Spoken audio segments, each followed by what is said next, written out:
Welcome to the Sports Bros Podcast, featuring the almighty B-Live, the money man Scottie D, and your host, the head of creative Eddy. The Sports Bros Podcast, by the fan, for the fan, talking sports just the way you like it. And without any further ado, let's give it up for the Sports Bros.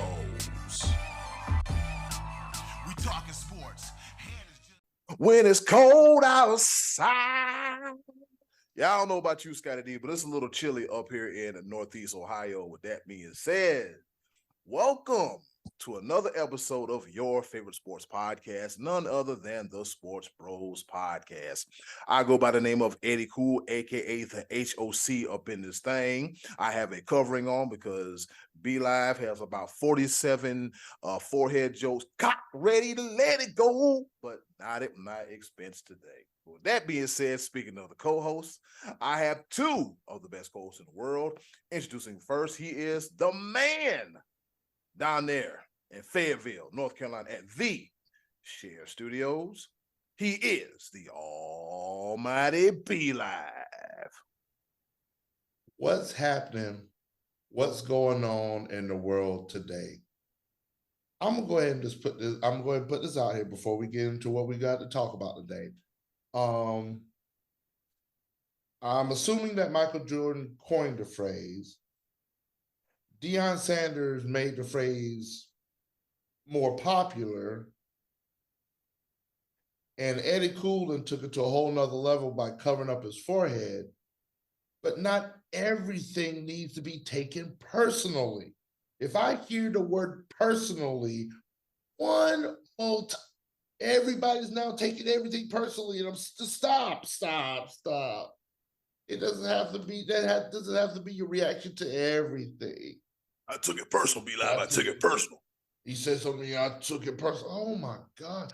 I forgot what I had it ready and I forgot it because I didn't really want to even talk about it. But people, not everything has to be personal. Just live life. It's gonna be okay. You don't have to. You don't have to wash, rinse, repeat everything that goes on in life. But then again, there's certain things you're going to wash, rinse, and repeat all the time, just like the other guy and his snarky remarks. And so you might as well just go ahead and introduce him. Snarky. I said yes. I said snarky. Yes, I did. I haven't even got started yet. Oh boy, well, let's go ahead and get you started. He is the pride of Washington, Pennsylvania, and a student extraordinaire, graduating. He'll be graduating Scottie Cumme Laude, or whatever the hell that is.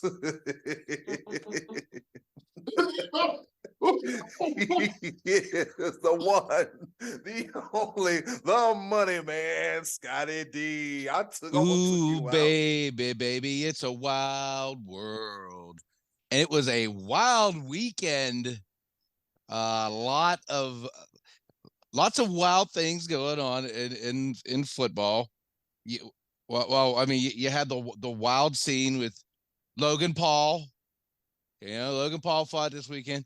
Yep. Pitt beats Louisville. That set the tone for the upset weekend. Shout out to Waynesburg, where I'm going to school. Got their first victory of the season. Hey. This past Saturday against St. Vincent College. Notre Dame got a big win. That's why you see me sporting this shirt. Actually, this shirt came from a good friend and a listener of ours, Mr. Ricky Rich, the athletic director, the real athletic director at Trinity High School in Washington, Pennsylvania. So I'm wearing this in honor of the big win for the Fighting Irish this past week. But yeah, a lot of those leaked into the NFL because there were some upsets in the NFL as well. And it was just an all-around unpredictable type of weekend. Eddy, take it away here. Let's talk some sports. I'm disappointed right now. First of all, Eddy just tried to take me out for real. I got my breath back.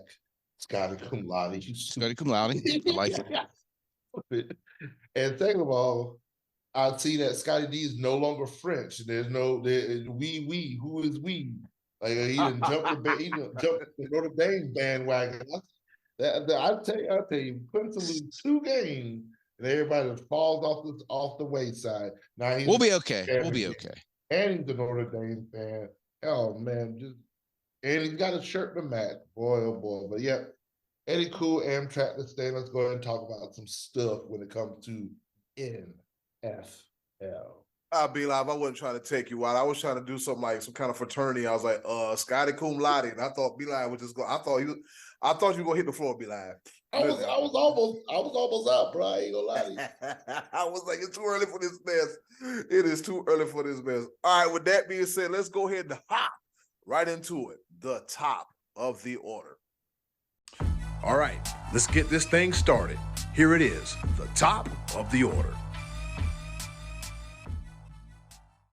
Well, fellas, the 72 Dolphins, guess what they can do? They can pop a bottle because no one is undefeated in the NFL this season.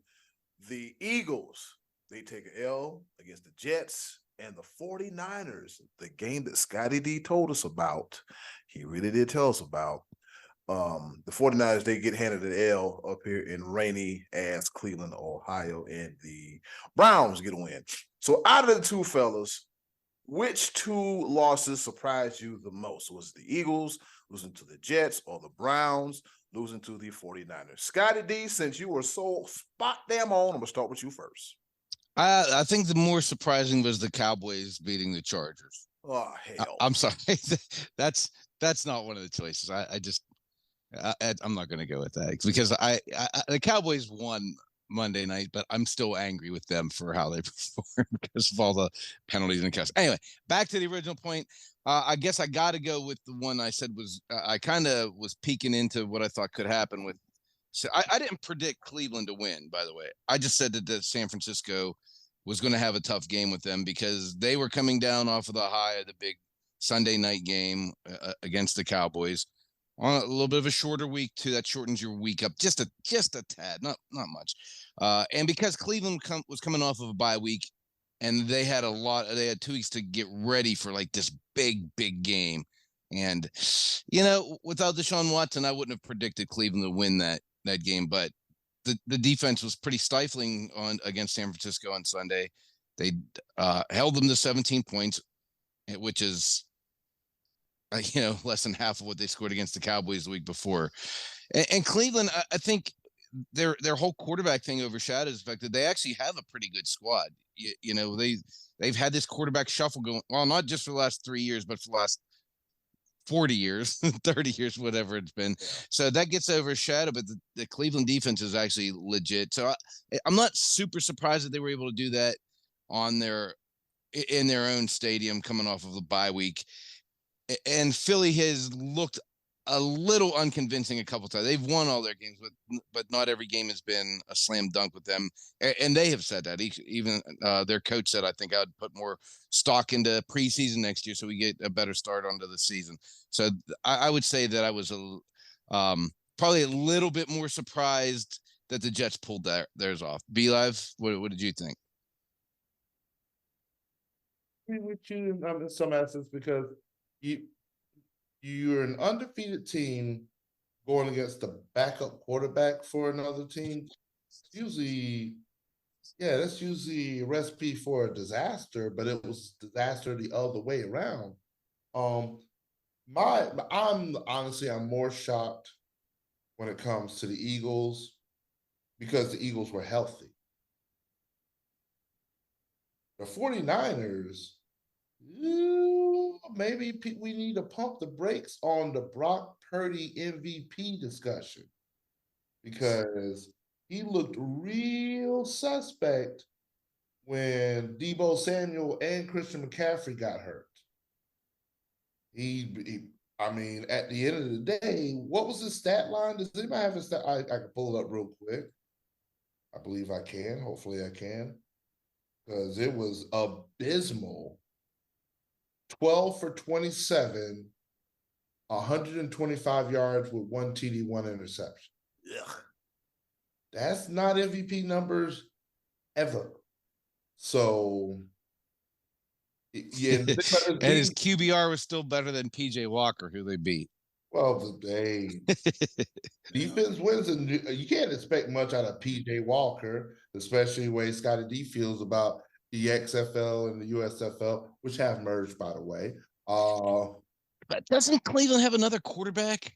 And I didn't yeah. Oh yeah, they Dorian such and such who did it and whatnot, but his performance the week prior. No, it was bad.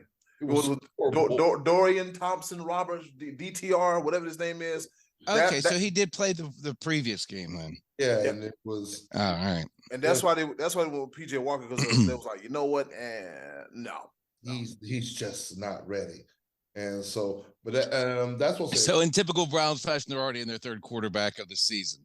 Yes, absolutely. Yep. Okay.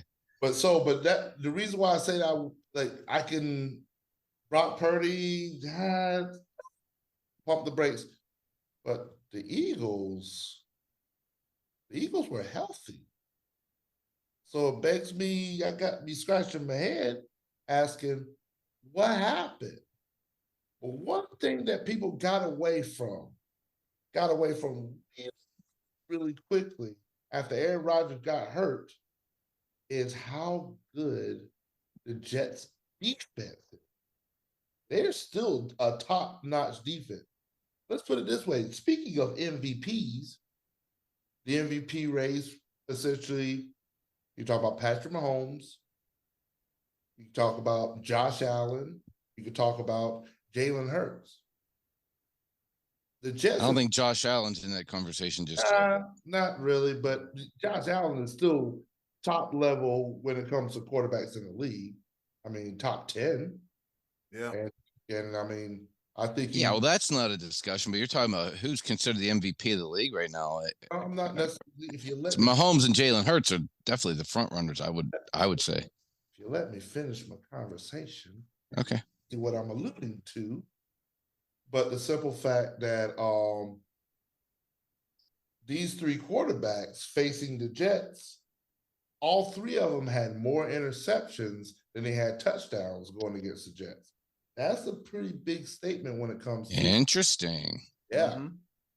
So the Jets the Jets defense has been doing some damage, even though everything was all about Aaron Rodgers. I don't even want to talk about this article I read about Aaron Rodgers and Robert Saleh today. Jesus.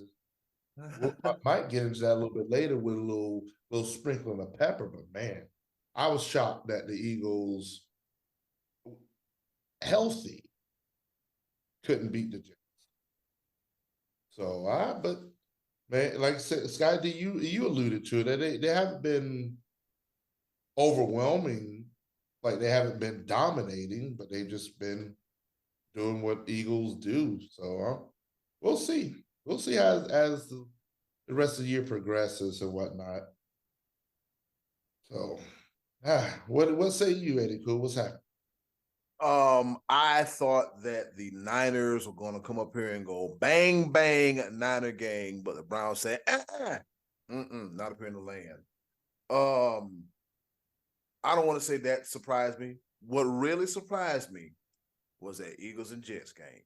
Because I was thinking just like everybody else and like everybody else in Vegas, Eagles and Jets, we'll pick the Eagles. But as of late, man, Jalen Hurts been looking looking a little shaky. This play's been a little shaky as of late, So but when you're winning, people tend not to pay that any attention. But now we see it. I mean, to the tune of he went 28 for 45, 280 yards, 1 touchdown, and 3 interceptions. Be like you brought up an interesting point.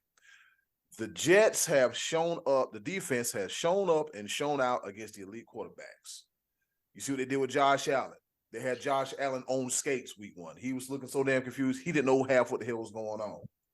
The Jets defense, they applied pressure on Jalen Hurts, and my mind slips about the third quarterback that they played. But like B-Live said, the Jets defense, they do damage. They do damage. The front four, the linebackers, you got Sauce Gardner out there on the outside in the corner, out there on Sauce Island.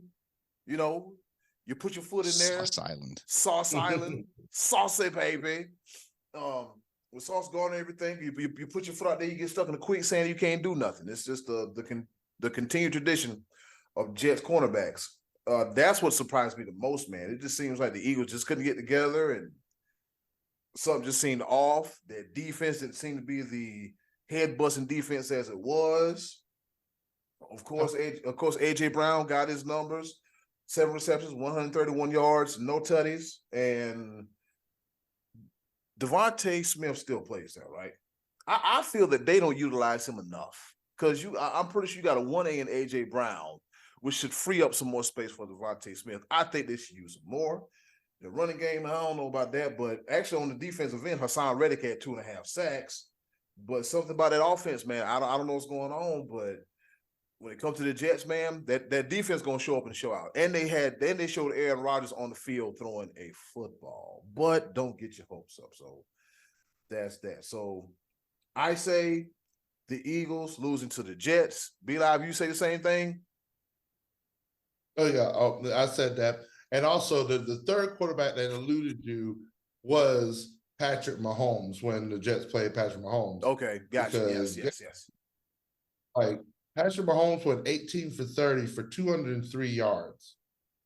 That's not Patrick Mahomes. One touchdown, 2 interceptions. No. That's not Patrick Mahomes. That was the Jets defense. Heck, Zach Wilson had a better he went 28 for 39 for 245 and 2 touchdowns, no interceptions. He had a better day than Patrick Mahomes did. Yeah. Where does that? Chiefs ended up winning that game. But still, the Jets defense they've been playing this year.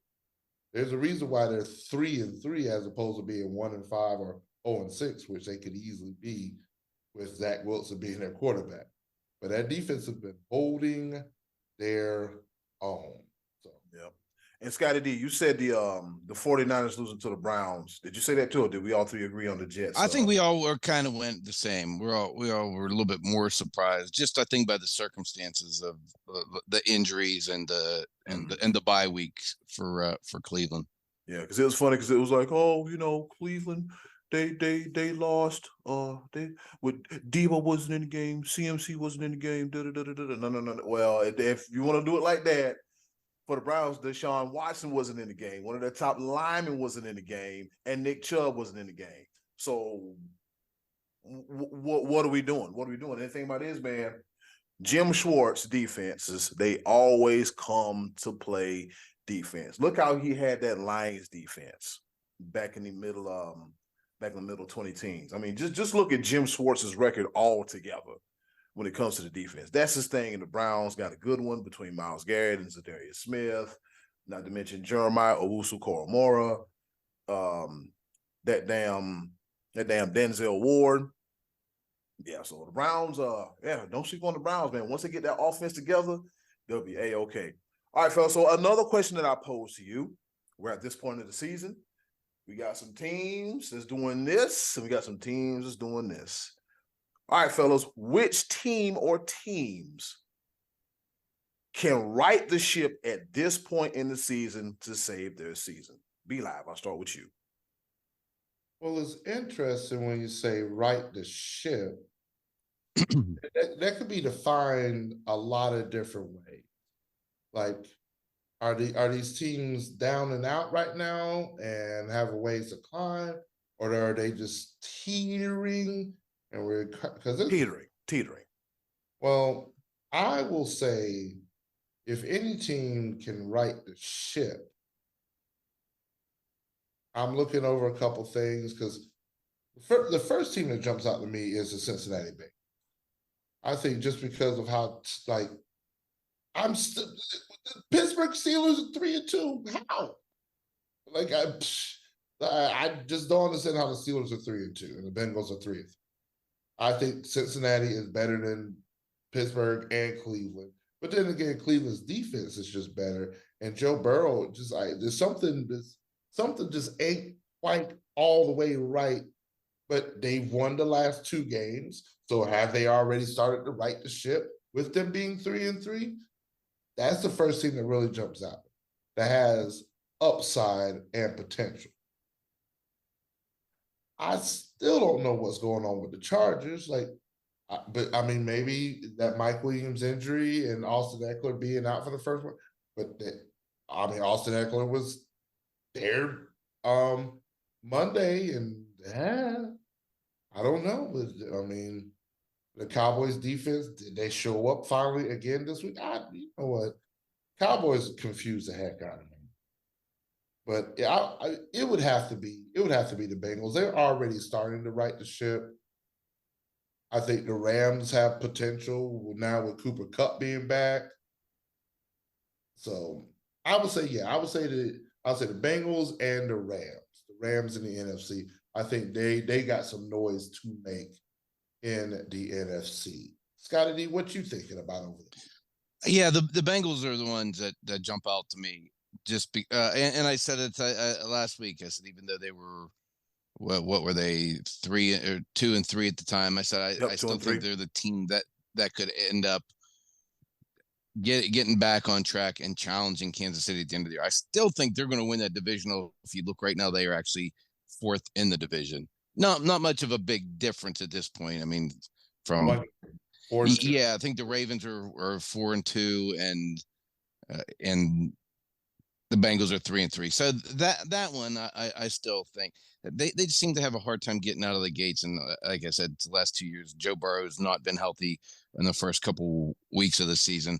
And to your point, I'd like to think the Chargers can turn it around. They do have some tough games coming up on their schedule. They got the Chiefs next week. So we're all going to assume the Chiefs win that game, which would put them at 2 wins and 4 losses. So they'd have to pick up a couple games, but they still have games left with the Bears, the Patriots, 2 at the Broncos, Raiders. I mean, there are some winnable games. The Chiefs are their last game of the season, and if that's a game that they need to win to get a wild card spot, the Chiefs may not need that game at that point. So I think the Chargers can still hang in there just because across the AFC, the division leaders all look pretty solid to me, but it just seems like a mass behind that with the wild card. So I think the Chargers still have an opportunity to get on track. Having said that, I think their coach is gone at the end of the season either way, because that game on Monday night against the Cowboys, they had all kinds of opportunities to capitalize on Cowboy penalties and mistakes, and they came up short, and they were coming off of a bye week while the Cowboys are coming off one of the worst losses they've ever had in their franchise history, and it's at home. I expected a little bit better of the Chargers. I on my poll that I do with my friends, I had the Chargers picked to win that game. So I was I'm not gonna say I was disappointed because I'm obviously not rooting for them, but I expected a little bit more. And the Cowboys defense is good as they have looked at times, have also looked poor at times, and they are banged up a little bit. They have significant injuries with Leighton Vander Esch being out, with Diggs being out, and Herbert to me just at times did not look good. He looked almost Dak-like in certain situations. He missed some big passes. He missed some open guys that would have been significant gains, and even a touchdown he had.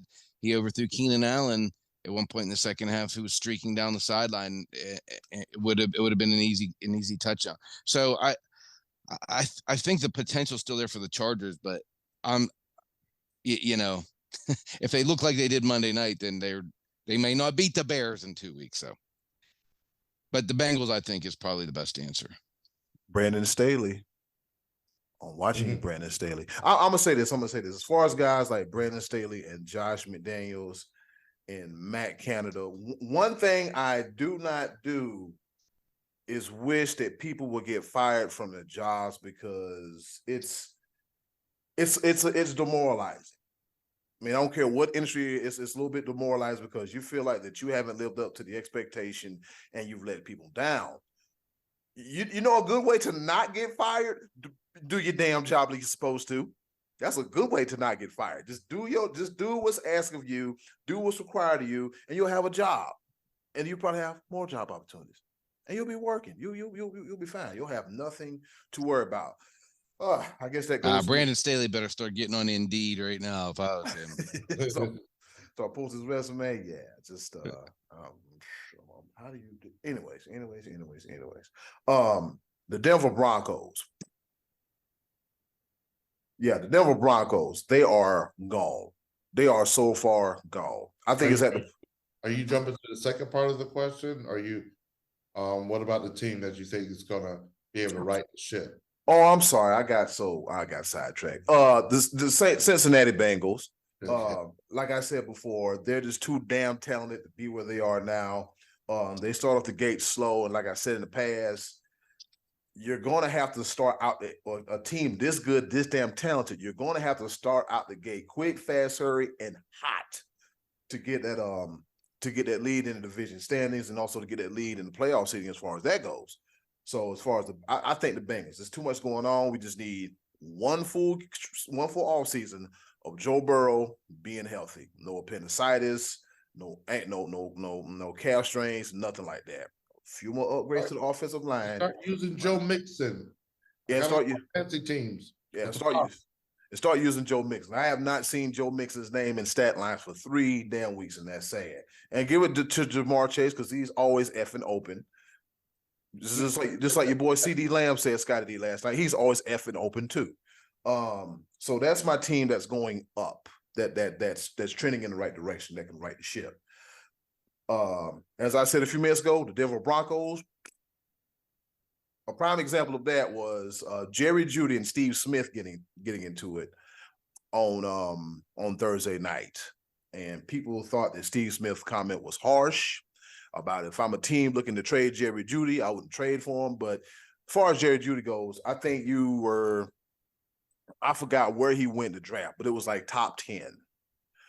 You went top 10 and you're not performing at a top 10 caliber. Now let's look at another guy like Terry McLaurin, who's a top wide receiver in the league. He's had a multitude of who's when it comes to quarterbacks, but he can still churn out 1,000-yard seasons. But in Jerry Judy's case, healthy, inconsistent, health issues, inconsistent quarterback play, and then that attitude, bro. You won't see tomorrow, bro. It's just when a guy like Steve Smith is talking to you, you might want to kind of lock up and pay attention. You might want to kind of lock up and pay attention. And then Steve came to him like a man. He was like, "Look, man, if I say anything, it was like F you, MF, I don't F with that ninja." And it was just like, okay, here's that young stuff. Here's that young stuff. Instead of trying to listen to what the man has to say, it's just F you, F you, F you, F you. And I just think it's just, I think Sean Payton needs to get Sean Payton's people in there, because what's there right now is Nathaniel Hackett's and the other coaches' people. I think once he gets that out, I disagree. You think so? I think Sean Payton's going through the same thing that Bill Belichick is going. The game is past it. Oh, I think there's no reason the Denver Broncos shouldn't be better than what they are right now, regardless of like maybe the team continuity is always a factor, but the weapons that Denver has on both sides of the ball, they should not be 1-5.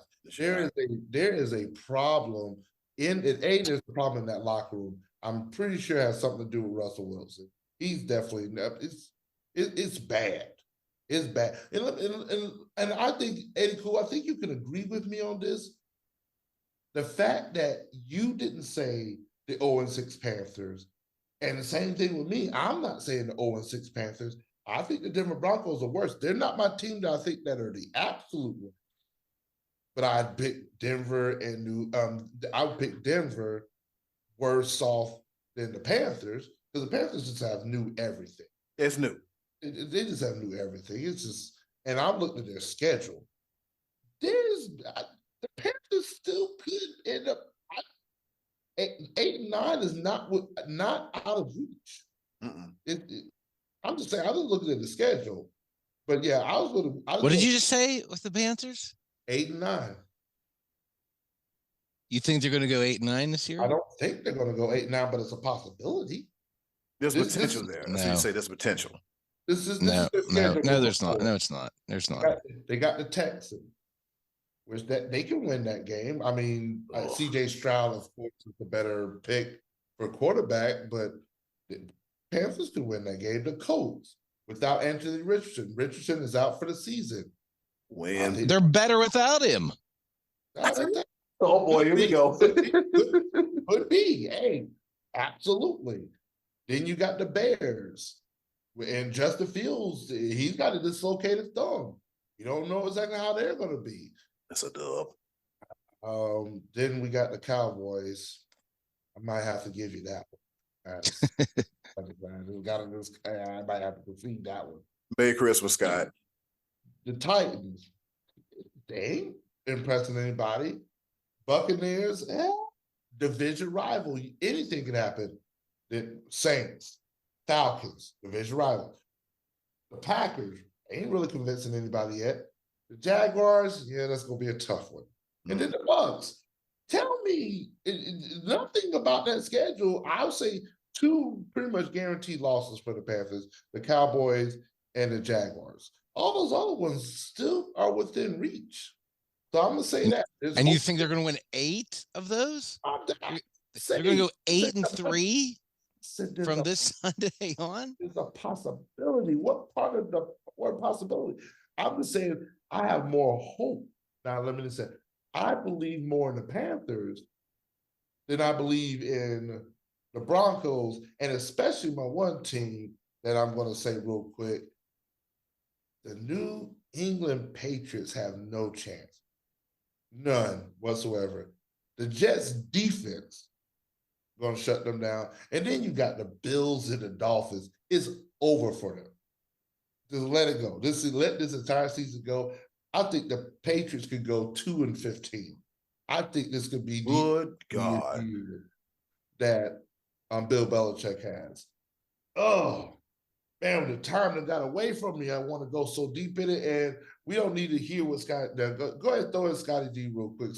Who do you say that has no hope and no prayer? You want to say my Panthers?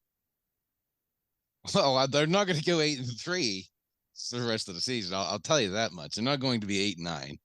All right, based on what I saw the other night, the Giants. We got to stop putting Giants on in prime time every single week. Giants, you're done. You're done. I'm going Giants. They just look directionless and awful, and that I'll put a bow on the segment with that one. And that's it. Coming up next, we got the Be Live Top 5 right here on the Sports Bros Podcast.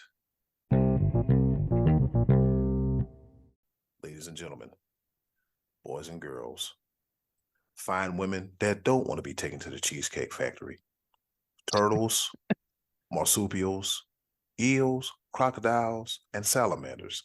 This is the Be Live Top 5. Well, another week of college football is in the rear view mirror. And Scottie D, I know you're upset with me because I came out with a Be Live Top 5 a little early for your taste. But 4 of the top 5 teams played at noon this past Saturday, and the 5th team was on a bye. So no, I did not wait for the Pittsburgh Panthers to play to decide who was going to be on the Be Live Top 5. They beat Louisville. But stay tuned. The not top 5, they feature something to do with the Pittsburgh Panthers. Stay tuned. Your Be Live Top 5 coming in hot. Number 5, they had a bye week this week, but hey, they made a statement a week prior. I may have moved them down one just because of the results of this past weekend. But number 5, the Oklahoma Sooners. Oklahoma, OU, Boomer Sooner. Coach Venables doing his thing. I'm not punishing you for bye week, but hey, do what you got to do. And it's a very easy track for you to get into the top 4, get into the playoff. Number 4, the Ohio State University. They handle business. Most of the top teams handle their business. Just to let you know, Florida State, you're not there yet. You're not there yet. You struggled, went to overtime to an unranked Clemson. You struggled against Boston College. And your LSU win ain't that great. But Ohio State, you're in there at number 4. But you know what it's going to come down to at the end of the day. You know that team up north. And heck, you still haven't played Penn State yet. Penn State is on the outside, possibly looking in. This week. Oh, yeah. So this week. that's going to be big. Hey, we will be watching. Number 3. Hey, if you weren't watching this game this past weekend, you were wrong. I need a new job. This was the battle that put the Pac-12 already. They're already on the map, but this was it. Yo, back and forth. They played defense in this game too. And the victor of the Washington-Oregon game ended up being the Washington Huskies. They come in at number 3. They're the team that I moved up. In my eyes, they are in the playoff. People may say otherwise, but man, from what I saw, Washington and Oregon can play with anybody in all of college football. Oregon, kick, field goals. Analytics will be the death of you. Yeah. Y'all should have won this game. 0-3 from fourth down, and those fourth downs were within the 10-yard line. That's 9 points. You said, no, 6 points. The other one was on Gabe Washington, the short field that allowed him to score a touchdown. Right. But it was the same thing: a rollout right at halftime and a rollout left to preserve the game. Oregon, you should be up here, but you're not. You want to gamble, and this is what happens. Analytics, stop it. ESPN, by the way, ESPN, stop it. Now you're putting the analytics during the game. So for us to see, I don't want to see the analytics. Herm Edwards said it best. Analytics ain't winning the game. It's the players that win the game. It's the situations that win the game. You play to win the game. Oregon didn't play to win the game. Washington, you're in there. Number 2, Georgia Bulldogs. I know they beat the brakes off of Kentucky, but you allowed Vanderbilt to score 20 points. Where they do that at? You lucky I didn't put Washington above you. But what you did against Kentucky basically just showed everybody you're still Georgia. And you can hang your back. I think Georgia's been playing down to their competition, but don't wait. Don't do that. Don't decide to show up when you think the competition is at its best, because Georgia's got a tough road ahead of them because they just lost Brock Bowers. Yep. I was just about to say that. Brock Bowers is out for the season. He's electing to have surgery. He's that all-world tight end. Like, yeah, that's a tough weapon to replace. And coming in at number 1, as I spoke before, that team up north. They ain't played nobody yet, but for everybody that they played, they showed them exactly who they are. The Michigan Wolverines. Passing the ball, they do just enough, just right. Running the ball, that dude, Blake Corum, is the real deal. And their defense has been stifling. Nobody's been able to do anything against their defense. We'll see what they do against Penn State and Ohio State. The writing's still, we shall see. I'm going to sneak in real quick to throw in the B-Live not top 5, because there were some teams on the other side of this, and Scottie D wants his team to be mentioned somewhere. So here's my B-Live not top 5. Coming in at number 5, the aforementioned Kentucky Wildcats. See what had happened was, after that drubbing that you took against Georgia, you're supposed to come back and make a statement the following week, but you let Mizzou beat you by 17 points. That's how you get on the not top 5 real quick. You were ranked, and now you're not going to be ranked. Coming in at number 4, the Alabama Crimson Tide. What are you doing? I'll try to give that game away. Arkansas 2-5, and you beat them by 3 points. Alabama ain't Alabama right now. Uncle Mac, sorry to say, but they a little overrated. Coming in at number 3. Oh my goodness. Here you go, Scottie D. You ready for this? Oh, we thought Louisville was going to do it. They're undefeated. Are they going to make a statement in the ACC this year? Oh, they had to come through. Where is Pittsburgh located in Washington County or they Allegheny? Allegheny County. Allegheny, that's what it is. Allegheny, close enough. They somewhere right there. But Pitt, 2-4. Louisville, you were undefeated. Pitt was 1-4 coming into this game. Abysmal. And y'all scored nothing in the second half? Nothing? Ranked Nothing. 14? Overrated. Oh, Pitt's just getting started. That's I wouldn't hold that against them. Number 2, though. Man, come on, bro. Washington State, what are you doing?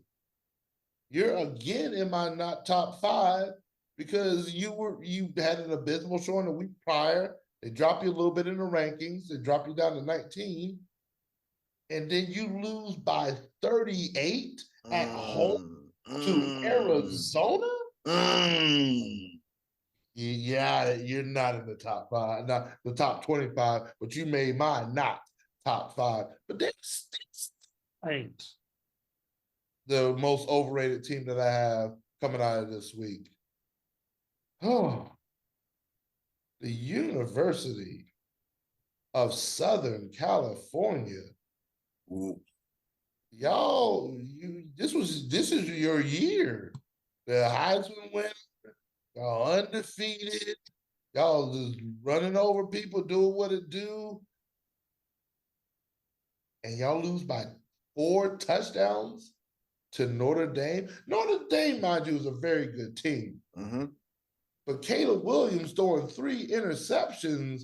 Caleb Williams is supposed to be the best thing since sliced bread coming into this year's draft. Tank for Caleb. He's the best prospect ever. And all this, he's a combination of Patrick Mahomes, Josh Allen, and Cam Newton combined. They've been praising this. 3 interceptions. Ladies and gentlemen, that's how you become overrated. And ladies and gentlemen, that's your Be Live, not top 5. Scottie D, go ahead with your snarky comments. I'm here for it. Yes, what's on your mind, Scottie D? What's going on in D3 with Waynesburg? Who do they play this Saturday? Oh, they're good. Waynesburg coming to Case Western Reserve up in Eddy's Cleveland neck of the woods. Yeah, I don't think I'm going to take the points in Waynesburg in this game, but I don't know how. I think Penn State, they only won 63-0 against UMass. I thought they should have won by at least 70. So I'm a little disappointed in Penn State. They would have been in my not top 5 for the week. That's pretty much all I got there. Yeah, I covered the majority of your mess already. Well, only 63-0. That I expected better of the Nittany Lions. Oh man, I'm surprised. I am looking forward to seeing how they stack up against Ohio State on Saturday. That should be a pretty good ball game. Where is that game in Penn State? At Penn State, or is that in? It's at Ohio State. I think it's at Ohio State. It's at Ohio State at noon. So there you go. That's a marquee game that we don't have to wait until the sun goes down to see. That's pretty good stuff right there. And then Tennessee, Alabama at 3:30. So a couple of big games coming up on Saturday afternoon. Nice. You know what? I'm like Scottie D a few weeks ago. Well, last week me and Scottie D did the lean about. Let's do the lean, Scottie D, about Caleb Williams. I just when I watch this kid play, he's yet to make me feel like that's the slam dunk great prospect. I mean, he doesn't look to me like Peyton Manning or Trevor Lawrence coming out where he's like the sure thing #1 overall pick. I don't know. I mean, I know he's good, and I know he won the Heisman and all that, but the few times I've watched a lot of him, I have not said wow, and that's usually what you want to say whenever you got the slam dunk. I mean, I watched a lot of Trevor Lawrence play when he was at Clemson, and I thought that kid is probably going to be a very good pro quarterback. I would take him #1 overall. And I'm not a scout because I also thought Zach Wilson was a very solid consolation prize. Now, I know it's still early on him, and he's getting a little bit better. He is definitely getting a little bit better. But, I mean, would I rather have Caleb Williams or Zach Wilson right now. I don't know. It's too close. It's too close to call. You're a crazy person for that one. You're crazy. You're doing too much. You're doing too much. I'm just saying. Person. I mean, when I would sit here and say I would rather see Dak in a Cowboys uniform than Caleb Williams under center for the Cowboys, then I just like I wouldn't want that to be the Cowboys' #1 pick next year. I wouldn't say that's the guy we need to build around to replace Dak. It's just not. Yeah, I would understand what you mean, man. I remember, I think I saw like week 1 of Caleb Williams where he had a ball snap to him. He kind of just kind of bobbled it and kind of tried it back there, picked it up and keep it in there. And I was like, damn. But it was against like San Jose State or Norfolk State or something like that. So it was kind of like, I don't want to be like, oh, it's just counting their talent. But I mean, it is what it is. Be Live, you're not top 5. You forgot to mention Colorado and their epic meltdown. Oh yeah, that was crazy.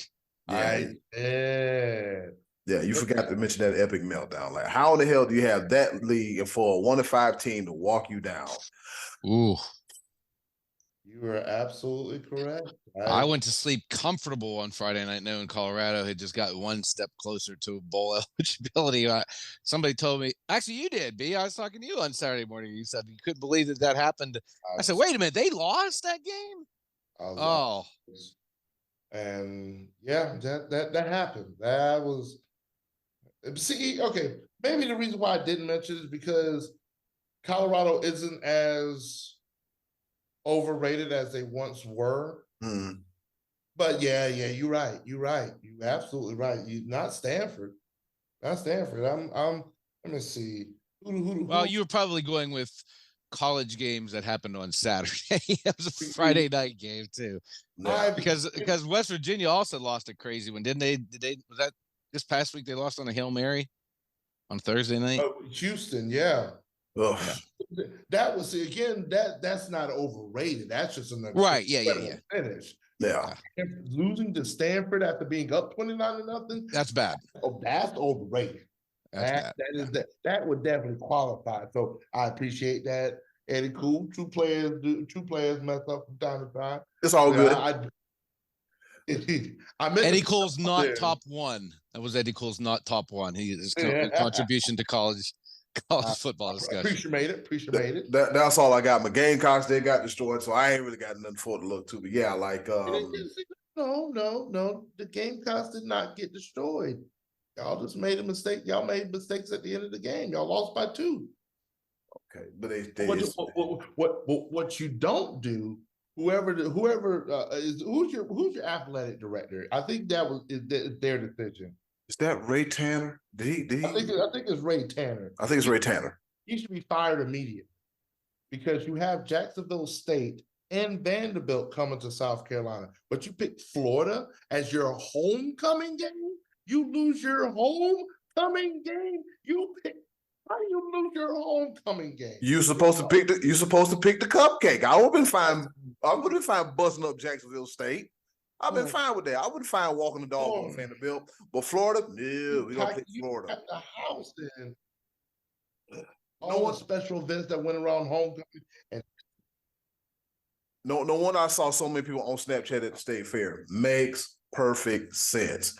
And that's it for the Be Live top 5 and the Be Live not top 5. Real quick, we're going to do an impromptu version of Choices of the Voices, and here we go. Hey, yo, button, hit it.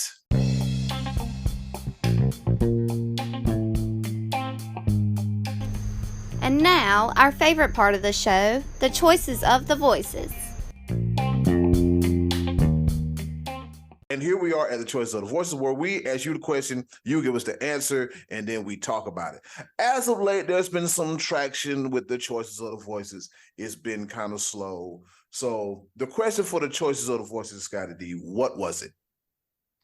To give us some memorable moments from Major League Baseball postseason, prior to World Series, prior to the Championship Series.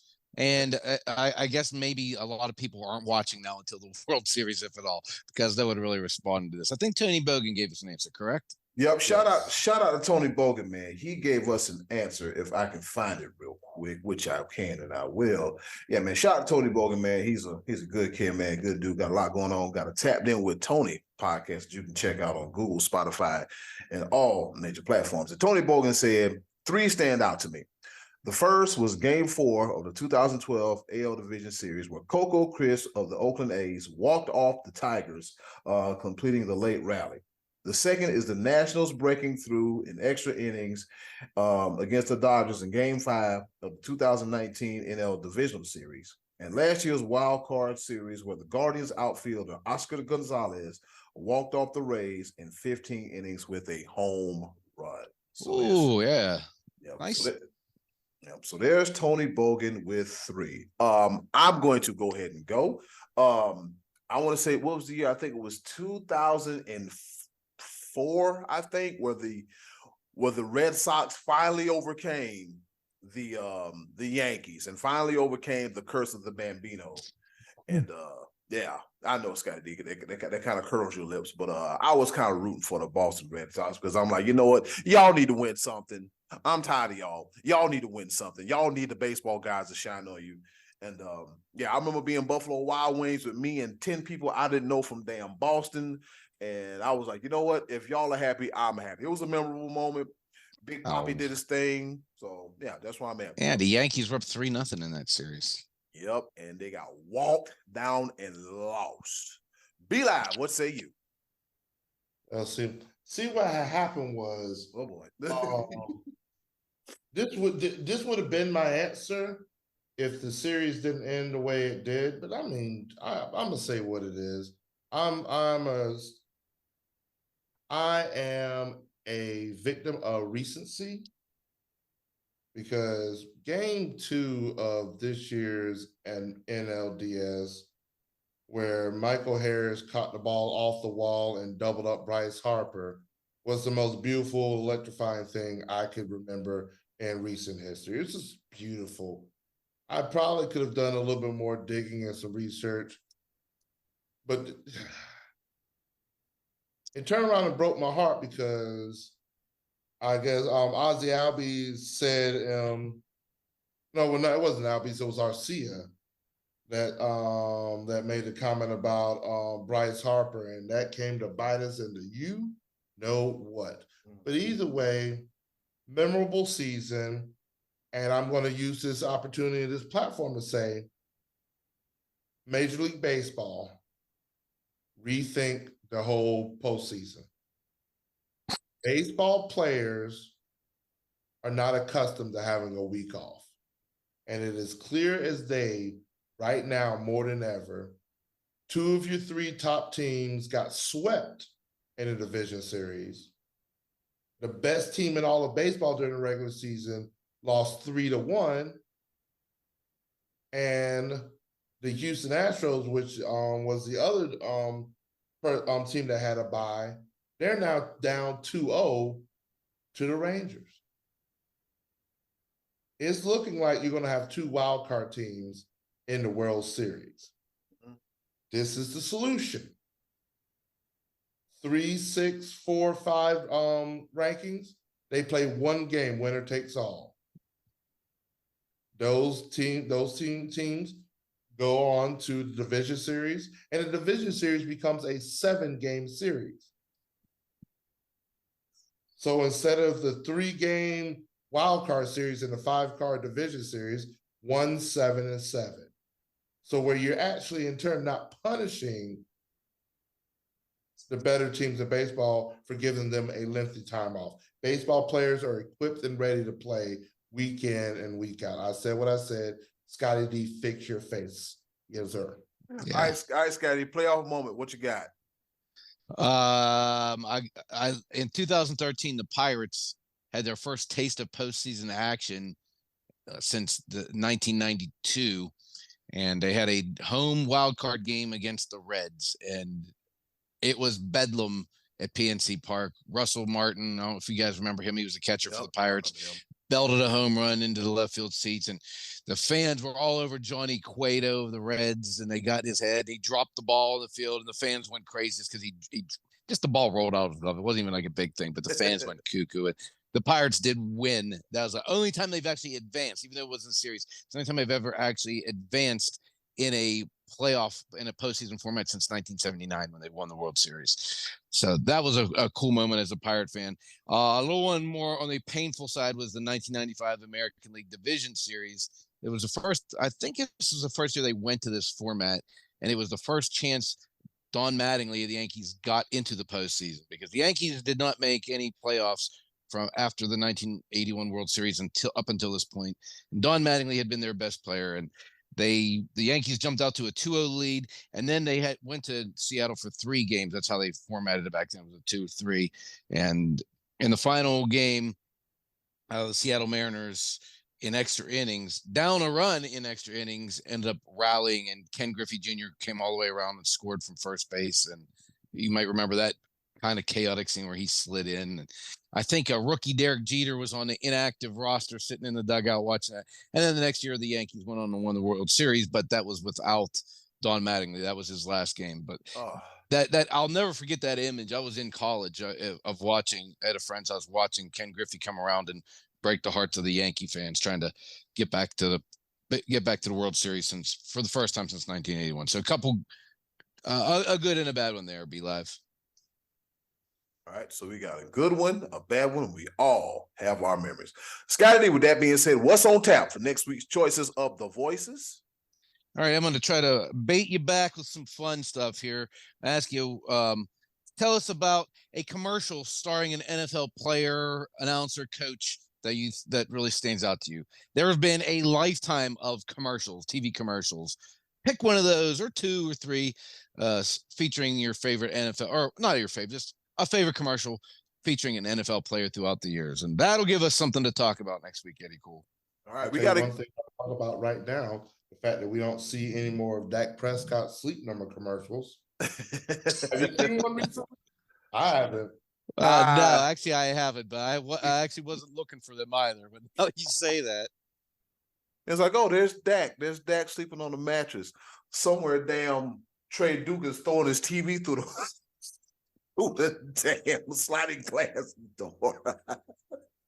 You know what, I'm gonna say this real quick. I know we're short on time, but the Dallas fans do not like Dak.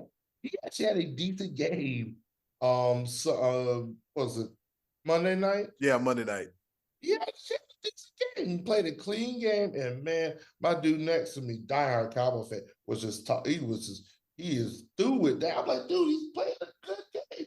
He had the best part was the pass he threw to Tony Pollard, which would have put them up a touchdown, but he was actually not close as they threw Tony Pollard out of bounds. That was great. Thanks for the field goal, Dak. Yeah, Tony Pollard was flailing. Thanks for converting that 3rd and 19 with defensive penalties, Dak. All right, before Scottie D goes nuclear, because I hear the blood boiling all the way over here in Ohio. Let's go. Oh man, let's go ahead and end this segment. And coming up next, a round of pepper right here on Sports Bros Podcast.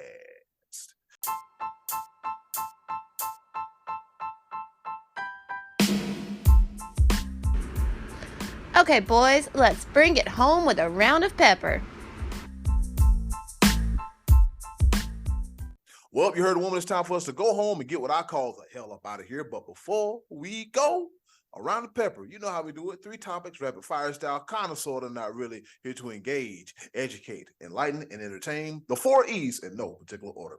I'll go first. On this day in history, back in 1974, the first NBA game at Market Square Arena, the Pacers beat the Spurs 129-171. I think at last check is the Conseco Fieldhouse, but yeah, that's where the Pacers played since their existence back in 1974. Yep, and they won the first game in that building. Over to you, Scottie D.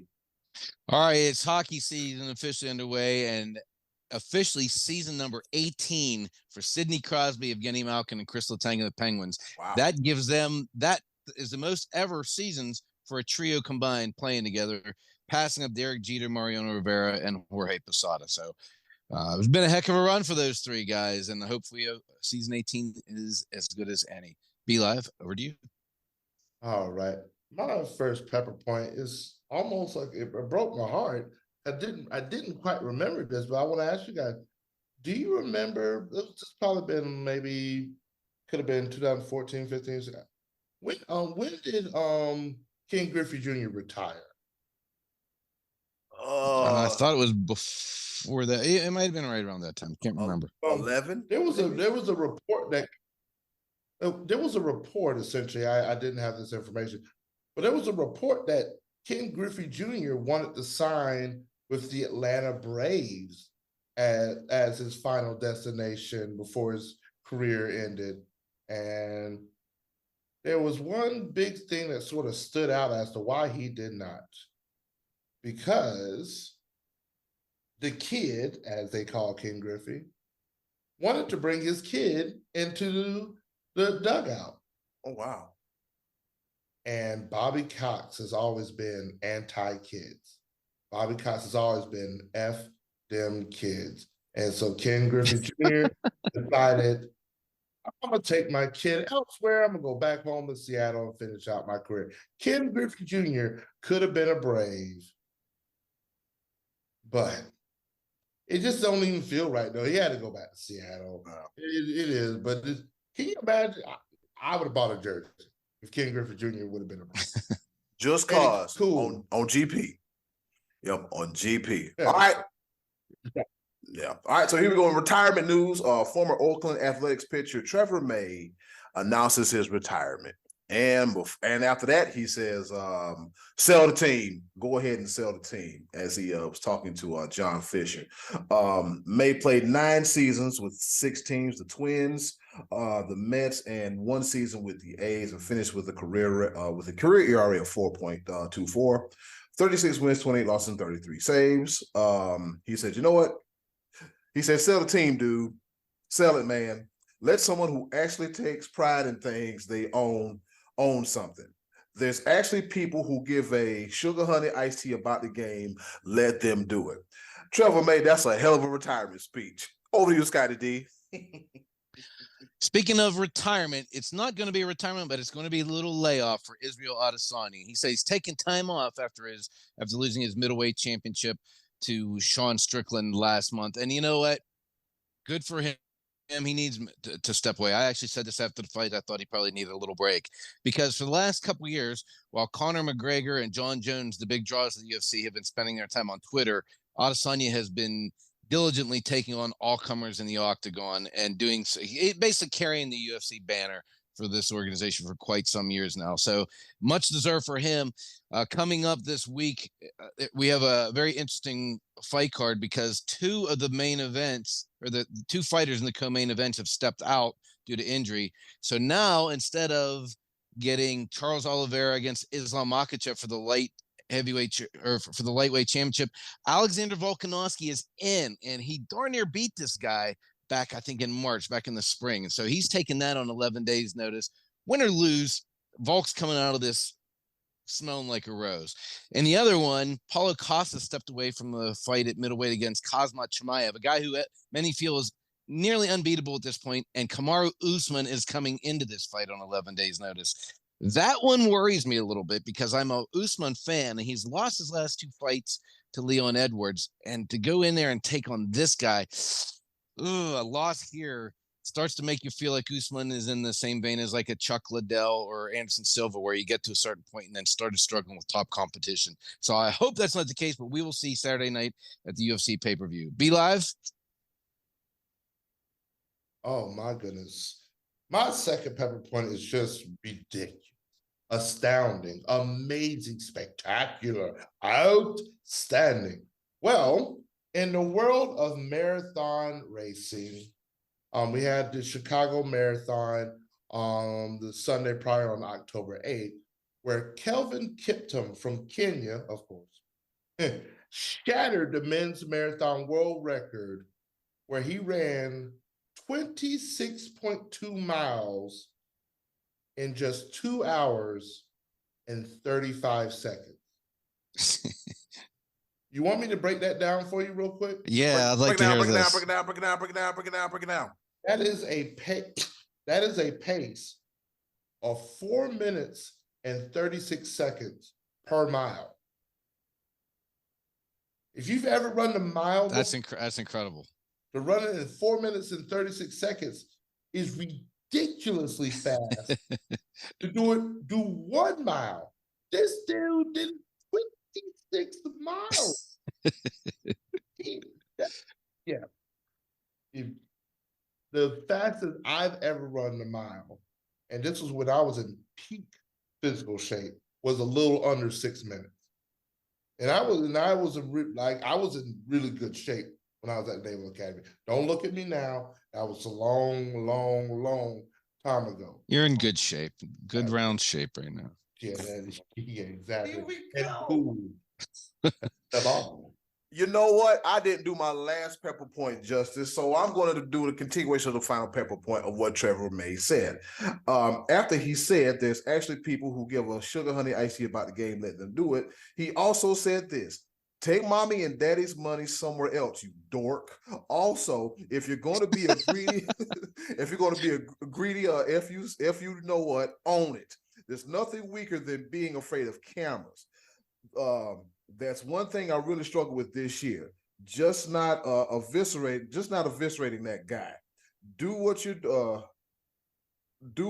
to do, bro. You're whatever. You're a billionaire. You guys have all this power. You shouldn't have any because you didn't earn any of it. The best part about this whole retirement speech is saying, like, look, I bit my lip. I want to eviscerate you in my retirement speech. What the hell is going on? And then he called him a dork, a full-fledged dork. I'm going to get your money. I'm going to take this paycheck. I'm retired. And I'm going to tell you how I really feel. Kind of reminds me of what I want to do when you know what? I'm not going to do that. I'm not going to do that. I'm not going to. Did we get all our pepper points in, fellas? Everybody get all the pepper points in? Everybody good? No. Scottie D was Scottie D. Third pepper point. Well, don't we go the same order every single week? We did. When's the last time you finished? Eddy Cool never finishes. I got carried away. Scottie D, third and final pepper point. All right, you kind of led me into this one earlier. You triggered me. You touched a little bit earlier on this the controversy with Steve Smith and Jerry Jeudy, and I got to tell you, Steve Smith he knows the game, and I liked a lot of things I've heard from him since he's taken on this role. But that was awful. That was an awful situation. He obviously had another story to tell to be in that time slot, but instead he was upset the way Jerry Jeudy spoke to him, and he thought disrespect. So he used that platform to air out a grievance.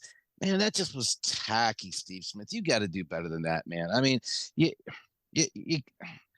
it's not a place to air a personal conversation that just happened. Just you're in that position, that media position. You can't do that. Was awful. That was awful. Be Live, take me home. Talk your ish, please. Talk your ish. I'm here for it. That was awful. The youngsters so unprofessional, immature. Watch your mouth. Very immature. Jerry Jeudy was immature. Respect your elders. Third and final pepper point. I gotta hit it real quick. This is ridiculous. You know how I do it. What happened? Well, the Jets beat the Eagles. Absolutely phenomenal. Cannot believe it. And all of the hoopla and everything in the play on the field and just the defense and Zach Wilson doing his thing and keeping the game in play, whatever. Who was the hero of the game? Aaron Rodgers. Aaron Rodgers. He was the hero. Robert Saleh said it himself. Him being in this building, being around his teammates, being in the locker room, his positive attitude, his thoughts of manifestation and all that stuff, I think is powerful. This dude said his superpower is his presence. Rodgers is wearing an X on his chest. Kidding me? His thoughts of manifestation. Cut it out. Stop it. With Zach Wilson, I would just walk up to Robert Saleh and stop the mess. Come on, bro. I'm playing on the field. Yes, Aaron Rodgers is just good. This is nice. Yes, sir. On the field. And then closing, do something nice for yourself. I almost wanted to cut. And if you can do something nice for someone else, I greatly appreciate it now more than ever. Check out Reese Jenkins. Deuces a Wild, Kickstarter, out now. Me, Lorain County Sports Network, Yes, sir. doing stuff. Hey, it's Eddy Cool here from the Sports Bros Podcast. Thank you for listening, and as always, continue to follow us on all of our social media platforms. Just click the link in the description box and keep up with the Sports Bros Podcast. And once again, thanks for listening.